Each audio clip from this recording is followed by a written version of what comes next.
Hello student, आज हम लोग लिपिड की स्टडी करेंगे।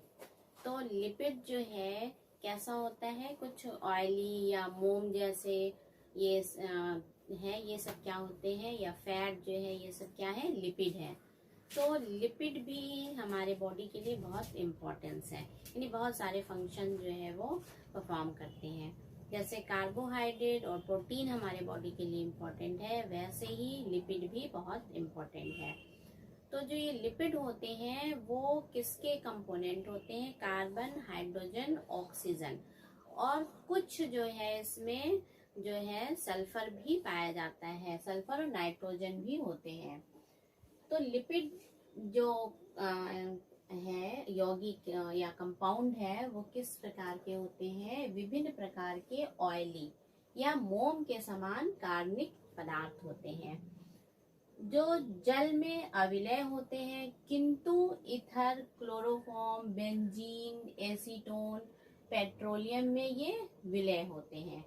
यानी कुछ जो लिपिड है वो तो जल में विलय होते हैं, जैसे ग्लिसरॉल है, तो ये जो है विलय होते हैं, और कुछ लिपिड ऐसे हुए जो जल में अविलय होते हैं। ये फिर किसमें विलय होंगे, कार्बनिक जो पदार्थ हैं उसमें, या एसीटोन में, इथर में, क्लोरोफॉर्म में, और डाइसल्फाइड है, इनमें भी ये क्या होते हैं, घुलनशील होते हैं। ये लिपिड क्या करते हैं, उत्तकों एवं संचित खाद्य पदार्थों का मुख्य भाग बनाते हैं। जैसे हमारे बॉडी के लिए इम्पोर्टेंट है, क्योंकि हमारे बॉडी में इनसे एनर्जी मिलती है। यानी जैसे प्रोटीन या कार्बोहाइड्रेट से हमें एनर्जी मिलती है, वैसे हमें जब लिपिड में, क्योंकि कार्बन और हाइड्रोजन बॉन्ड बहुत ज़्यादा होता है, तो जब ये ब्रेक डाउन होता है तो बहुत ज़्यादा एनर्जी रिलीज होती है जो हमारे बॉडी में स्टोर हो जाती है। तो लिपिड से भी हमें बहुत ज़्यादा प्रोटीन और कार्बन की अपेक्षा जो है वो ज़्यादा एनर्जी हमें मिलती है। तो जो लिपिड है और भी क्या काम करते हैं, जैसे सेल वॉल है, सेल मेम्ब्रेन आपने देखा है, सेल मेम्ब्रेन। तो सेल मेम्ब्रेन जो बनी होती है वो भी किसकी बनी होती है, फास्फोलिपिड की बनी होती है। यानी उनमें भी जो दो बाइलेयर्ड फास्फोलिपिड होते हैं, याद होगा स्ट्रक्चर, तो बाइलेयर्ड फास्फोलिपिड उसमें भी होता है।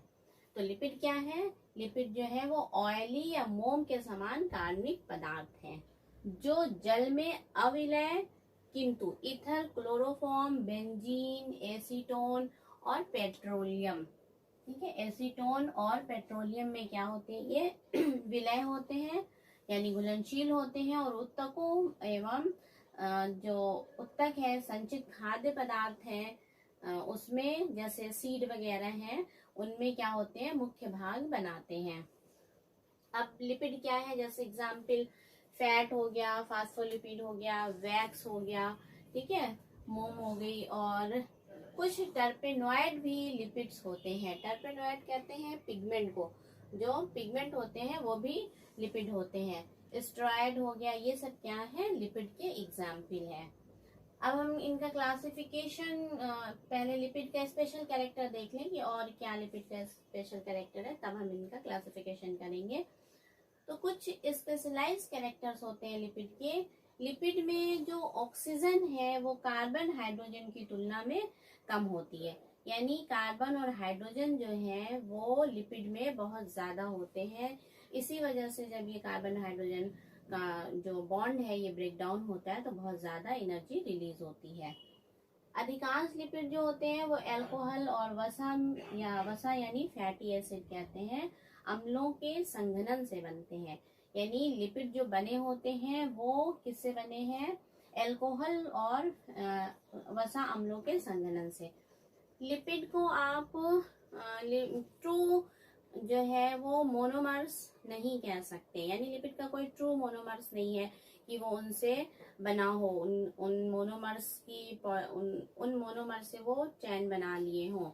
तो लिपिड क्या है, इनमें बहुत सारे डाइवर्स ग्रुप यानी कई ग्रुप होते हैं, तो इनको ट्रू मोनोमर्स नहीं कह सकते। लेकिन हम कहते हैं कि लिपिड बने किसके होते हैं, एक मानते हैं कि लिपिड का मोनोमर क्या है, वो फैटी एसिड है। तो लिपिड जो है वो अधिकांश किसके बने होते हैं? अल्कोहल और फैटी एसिड के संघनन से बने होते हैं। लिपिड जो है वो नॉन पोलर और तथा हाइड्रोफोबिक मॉलिक्यूल्स हैं, क्योंकि ये क्या है? नॉन पोलर है, इनका कोई ट्रू मोनोमर्स नहीं है। तो जब ये नॉन पोलर होते हैं तो कैसे होते हैं? हाइड्रोफोबिक होते हैं, यानी वाटर रिपेल करते हैं। ठीक है, तो जब वाटर रिपेल करेंगे तो वाटर में कैसे होंगे? अविलय होंगे, घुलनशील नहीं होंगे। क्या होंगे? इनसॉल्युबल होंगे वाटर में। तो कैसे हैं ये? इनसॉल्युबल इन वाटर है। अब ये लिपिड जो है आपने अक्सर जैसे घी देखा है, ऑयल देखा है, ये सब क्या है? लिपिड्स हैं। और इन्हीं के हाइड्रोजनेशन से और भी कई फॉर्म इनकी बन जाती है। तो अब लिपिड का क्लासिफिकेशन देख लें कि लिपिड जो है वो किसके बने होते हैं? ये कार्बन, हाइड्रोजन, ऑक्सीजन और कभी कभी फास्फोरस और नाइट्रोजन के बने होते हैं। यानी कभी कभी इनमें फास्फोरस के जब एलिमेंट होंगे, जैसे फास्फोलिपिड में आपने देखा है, तो ये सब क्या होंगे? ये 5 कंपोनेंट से मिलके बने, लेकिन ज्यादा मात्रा में क्या पाया जाएगा? कार्बन, हाइड्रोजन और ऑक्सीजन। अब इनमें OH की अपेक्षा हाइड्रोजन और कार्बन के बॉन्ड जो है वो अधिक होते हैं, यानी OH ग्रुप होता है इसमें। यानी कौन सा OH ग्रुप कहलाता है? अल्कोहल। यानी उसमें अल्कोहल ग्रुप होगा, OH बॉन्ड OH ग्रुप होगा, और क्या होगा? हाइड्रोजन और कार्बन होंगे, और हाइड्रोजन और कार्बन के बॉन्ड होंगे। इस वजह से लिपिड में कार्बोहाइड्रेट तथा प्रोटीन की तुलना में अधिक एनर्जी होगी, क्योंकि हाइड्रोजन और कार्बन बॉन्ड ज्यादा है, तो जब ये ज्यादा बॉन्ड टूटेंगे तो वहां ज्यादा एनर्जी रिलीज होगी। अब लिपिड को जो बांटा गया है वो 4 प्रकार में बांटा गया है। फर्स्ट हो गया सिंपल लिपिड, दूसरा हो गया कॉम्प्लेक्स लिपिड, तीसरा हो गया ड्राइव्ड लिपिड, और चौथा हो गया अनक्लासिफाइड लिपिड। तो सिंपल लिपिड में क्या आ जाते हैं? फैट है, ऑयल है, वैक्स है, ये सब क्या है? सिंपल लिपिड है। कॉम्प्लेक्स लिपिड क्या हो जाएंगे? फास्फोलिपिड हो गया, ग्लाइकोलिपिड हो गए, ये सब क्या है? कॉम्प्लेक्स लिपिड हो गए। और ड्राइव्ड लिपिड जो हो जाएंगे वो क्या होंगे? सैचुरेटेड होंगे या अनसैचुरेटेड लिपिड एसिड होते हैं। अनक्लासिफाइड लिपिड में जैसे टोकोफेरॉल जो है, विटामिन ई या विटामिन के, ये सब क्या है? अनक्लासिफाइड लिपिड ही हैं। अब एक देख लेते हैं, एक एक करके देखेंगे सबका एग्जाम्पल हम लोग। तो सिंपल लिपिड क्या हो गया? फैट। ठीक है, तो फैट किसके बने होते हैं? फैट जो है एक ग्लिसरॉल और 3 फैटी एसिड के बने होते हैं। यानी फैट में एक मॉलिक्यूल किसका होगा? ग्लिसरॉल का होगा, और 3 मॉलिक्यूल्स किसके होंगे? फैटी एसिड होंगे। तो ये दोनों मिलके क्या बनाएंगे? फैट बनाएंगे। अब यहाँ पे फैट का स्ट्रक्चर फार्मूला है, देख लीजिए। 3 कार्बन होते हैं, तो 3 कार्बन है, इनसे एक एक OH ग्रुप लगा होगा, एक साइड क्या होगा? हाइड्रोजन बॉन्ड से हाइड्रोजन जुड़े होंगे। तो ये क्या है? जो ग्लिसरॉल है। ठीक है, ये ग्लिसरॉल का स्ट्रक्चर हो गया। अब फैटी एसिड का स्ट्रक्चर देख लें। फैटी एसिड कैसे होते हैं? यानी इसमें कार्बोक्सिलिक ग्रुप होता है COOH, और क्या होती है? एक लंबी हाइड्रोकार्बन की चैन होती है। तो ये क्या है? एक लंबी हाइड्रोकार्बन की चैन है। अब ये चैन 3, 4, 5 इस तरह से लेके 30 तक हो सकती है। यानी 3, 4 से लेके ये 30 हाइड्रोकार्बन की चैन हो सकती है। जनरली जो होता है वो 16 या 18 कार्बन की चैन होती है, जनरली जो लिपिड फैट में पाई जाती हैं। तो ये फैटी एसिड का स्ट्रक्चर हो गया। फैटी एसिड कैसे है? कार्बोक्सिलिक ग्रुप हो गया ये। ठीक है, और कार्बोक्सिलिक ग्रुप में यहाँ से फिर ये क्या लगा हुआ है? ये तो फंक्शनल ग्रुप हो गया, ये हाइड्रोकार्बन चैन है। तो ये इसका फॉर्मूला हो गया। ठीक है, फैटी एसिड का ये क्या हो गया? ग्लिसरॉल का फार्मूला हो गया। 3 कार्बन, और हर कार्बन के साथ जो है OH ग्रुप लगा हुआ है, इधर हाइड्रोजन लगे हुए हैं। तो ये क्लियर हो गया ग्लिसरॉल का और फैटी एसिड का स्ट्रक्चर। अब हमने बताया कि एक फैट के मॉलिक्यूल्स में क्या हो गया? एक ग्लिसरॉल के मॉलिक्यूल्स और 3 फैटी एसिड के मॉलिक्यूल्स होंगे, तब वो फैट बनेगा। अब यहाँ पे देख लीजिए, ये है ग्लिसरॉल, यानी 3 कार्बन हो गए, इनसे OH ग्रुप जुड़ा हुआ है, इधर हाइड्रोजन जुड़े हुए, और ये जो है ये कार्बन हाइड्रोकार्बन चैन हो गई। ये क्या है, फैटी एसिड, यानी एक फैटी एसिड ये हो गया, ठीक है, यानी COOH ये फंक्शनल ग्रुप हो गया, हाइड्रोकार्बन चैन हो गई। तो ये एक फैटी एसिड हो गया, ये दूसरा फैटी एसिड हो गया, और ये तीसरा फैटी एसिड हो गया। यानी एक ग्लिसरॉल के साथ 3 फैटी एसिड, ये फैटी एसिड जुड़ गया। अब ये फैटी एसिड का जो है हाइड्रोजन और ग्लिसरॉल का OH क्या करेगा, बॉन्ड बना लेगा और वाटर रिलीज हो जाएगा, ठीक है। इसमें ग्लिसरॉल का OH और फैटी एसिड का हाइड्रोजन, ये दोनों मिलके क्या बनाएंगे, वाटर बनाएंगे और रिलीज हो जाएंगे। तो इसमें कितने वाटर बन रहे हैं, 3, ये 3 वाटर मॉलिक्यूल, क्योंकि 3 फैटी एसिड जुड़े हुए हैं तो 3 वाटर मॉलिक्यूल्स रिलीज हो गए।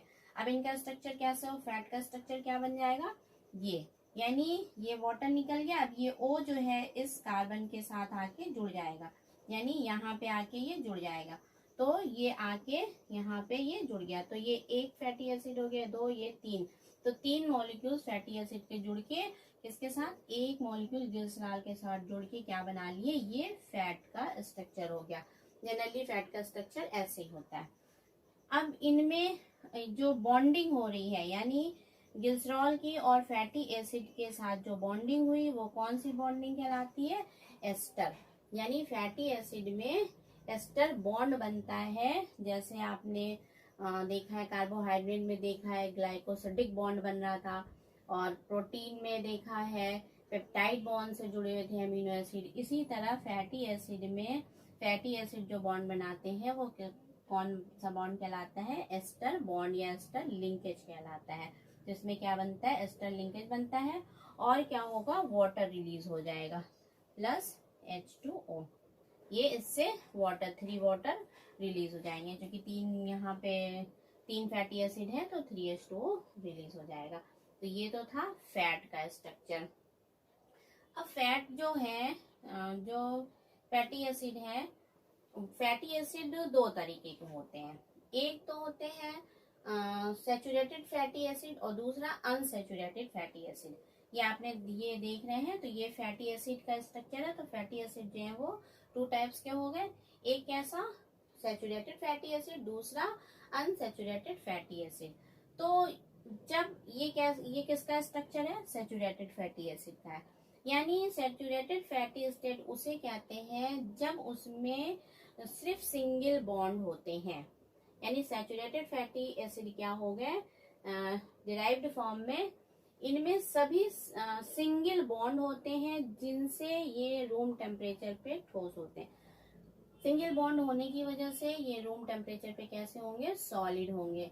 जैसे एनिमल फैट आपने देखा है या बटर देखा है, तो वो सब क्या है, सैचुरेटेड फैटी एसिड है। इसमें सब ये क्या, जो हाइड्रोकार्बन की चेन होगी वो किससे जुड़ी होगी, सिर्फ सिंगल बॉन्ड से जुड़ी होगी, तो क्या होगा, वो सैचुरेटेड फैटी, यानी उसमें दूसरा कोई और बॉन्ड नहीं जुड़ सकता, सिर्फ सिंगल बॉन्ड ही होगा।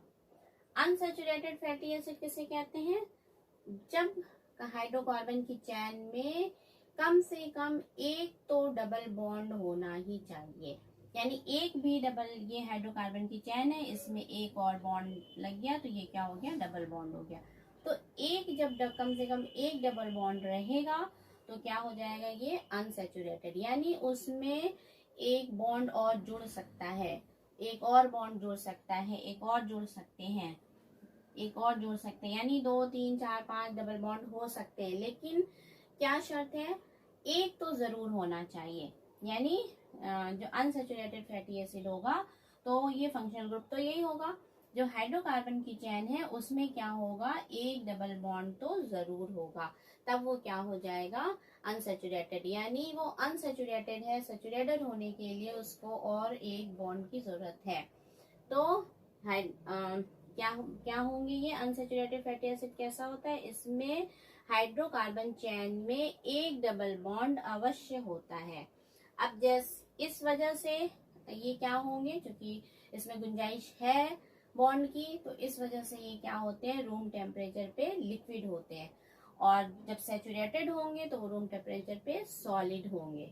ठीक है, तो जितने भी अनसैचुरेटेड फैटी एसिड है वो कैसे होंगे, रूम टेम्परेचर पे लिक्विड होंगे। यानी रूम टेम्परेचर जनरली 20 से 22-24 तक होता है, तो उस टेम्परेचर पे वो क्या होंगे, लिक्विड होंगे। अब जब सैचुरेटेड होगा तो ये बॉन्ड नहीं रहेंगे, तो ये क्या होंगे, सैचुरेटेड फैटी एसिड हो जाएंगे, यानी इसमें कोई और गुंजाइश नहीं है बॉन्ड की, वो सैचुरेटेड है।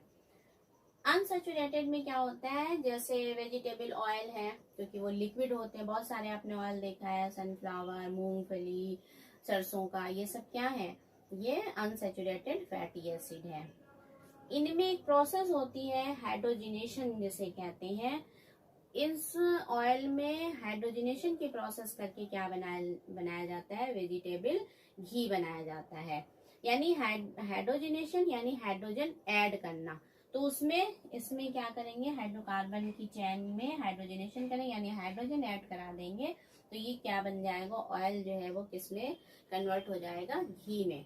तो वो हाइड्रोजनेशन की प्रोसेस करके क्या बनाया जाता है, वेजिटेबल घी बनाया जाता है, जो आप यूज करते हैं, डालडा वगैरह जैसे है। तो ये तो था फैट। अब देखते हैं हम फास्फोलिपिड।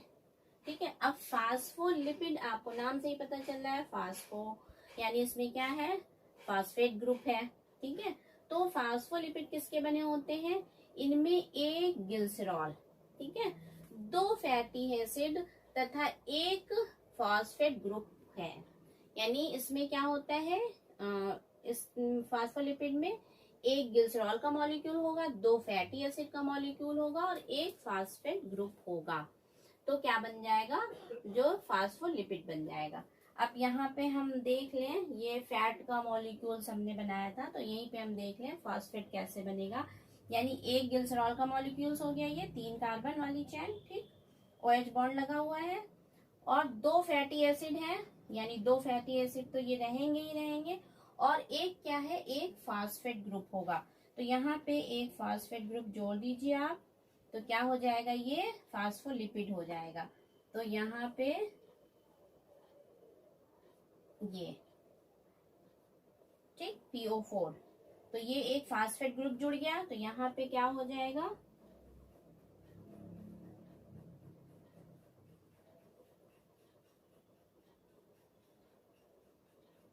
PO4। ठीक, तो ये क्या हो जाएगा, फास्फोलिपिड। यानी फास्फोलिपिड बनने के लिए क्या है, एक ग्लिसरॉल का मॉलिक्यूल्स हो गया और 2 फैटी एसिड के मॉलिक्यूल हो गए, एक क्या हो गया, फॉस्फेट ग्रुप हो गया। तो ये क्या हो गया, ये फास्फोलिपिड का मॉलिक्यूल्स हो गया। अब जनरली ये तो मैंने बताया स्ट्रक्चर की कैसे वो जुड़ा रहेगा। जनरली जो फास्फोलिपिड होते हैं वो इस तरह से होते हैं, यानी एक हेड बन जाता है, ये ऊपर ये आप देख रहे हैं, ये फॉस्फेट ग्रुप जुड़ा हुआ है, यानी ये हेड हो गया, और ये जो है ये ग्लिसरॉल के मॉलिक्यूल्स है, यानी 3 कार्बन, ये 3 कार्बन चैन है, ये क्या है, ग्लिसरॉल के मॉलिक्यूल्स हो गए, और ये 2 हाइड्रोकार्बन की चैन हो गई। ये हाइड्रोकार्बन की जो चैन है उसमें क्या है, ये कार्बोक्सिलिक ग्रुप है, COO, और ये COH, तो ये कार्बोक्सिलिक ग्रुप हो गए, और ये एक लंबी हाइड्रोकार्बन की चैन होती है। तो जो फास्फोलिपिड होते हैं उसके 2 भाग हो गए, एक तो क्या हो गया, हेड हो गया, और दूसरा क्या हो गया, ये हाइड्रोकार्बन की टेल। तो जो हेड बना हुआ है वो किससे बना हुआ है, फॉस्फेट ग्रुप से बना हुआ है। ठीक है, और ये जो टेल है वो किसकी है, हाइड्रोकार्बन की है। तो हेड जो होते हैं वो हाइड्रोफिलिक, आप इस तरह से भी देख सकते हैं, ये हेड हो गया और ये 2 हाइड्रोकार्बन की टेल हो गई। तो जो हेड है वो किससे बना हुआ है, फॉस्फेट ग्रुप का बना हुआ है, और ये किसका होता है, हाइड्रोफिलिक हेड कहलाता है, हाइड्रोफिलिक होता है, यानी वाटर में सॉल्युबल होता है। ये हाइड्रोफिलिक है यानी वाटर में सॉल्युबल है, और कैसा है, पोलर होते हैं। तो जो पोलर होंगे तो वाटर में क्या होंगे, सॉल्युबल होंगे, नॉन पोलर होंगे तो क्या होंगे, इनसॉल्युबल। और टेल कैसी है, वो हाइड्रोकार्बन की, वो नॉन पोलर है, और कैसी है, हाइड्रोफोबिक होती है, यानी water, hydrophobic means water repel करते हैं। तो टेल कैसी हो गई, ये हाइड्रोफोबिक हो गई, और हेड कैसा होता है, हाइड्रोफिलिक हो गया। तो हेड जनरली जो है वो किसमें, वाटर में डिजोल्व हो जाएगा, सॉल्युबल होगा, और हेड जो टेल है वो सॉल्युबल नहीं होगी। ऐसा स्ट्रक्चर आपने देखा होगा उसमें जब सेल मेम्ब्रेन आपने प्लाज्मा मेम्ब्रेन पढ़ा होगा, तो उसमें जो लिपिड मॉलिक्यूल्स की लेयर होती है, तो बाई लेयर होती है। तो इस तरह से लिपिड मॉलिक्यूल्स लगे रहते हैं। ये हेड हो गया, ये टेल हो गया, ये हेड और ये टेल, ये बाई लेयर इस तरह से अंदर की तरफ टेल लगी रहती है, ये ठीक है। और यहाँ पे ये प्रोटीन की लेयर हो गई, यहाँ पे ये प्रोटीन्स की लेयर हो गई। तो ये प्रोटीन की लेयर हो गई, ये बाइलेयर फास्फोलिपिड की लेयर हो गई, ये प्रोटीन की लेयर हो गई। ये उसमें सेल मेम्ब्रेन या प्लाज्मा मेम्ब्रेन में आपने देखा है। तो ये तो दो हम लोगों ने देख लिया। नेक्स्ट हम लोग देखते हैं अगले लेक्चर में जो है वो क्या, फैट हो गया। अब हम लोग देखेंगे और भी मॉलिक्यूल्स इनके फैटी एसिड के, जैसे आपके वैक्स कैसे बन रहा है, आपका जो ये है ग्लाइकोलिपिड कैसे बन रहे हैं, या अनसेचुरेटेड और सेचुरेटेड के कुछ एग्जाम्पल देख लेंगे, और अनक्लासिफाइड के एग्जाम्पल देख लेंगे। Thank you.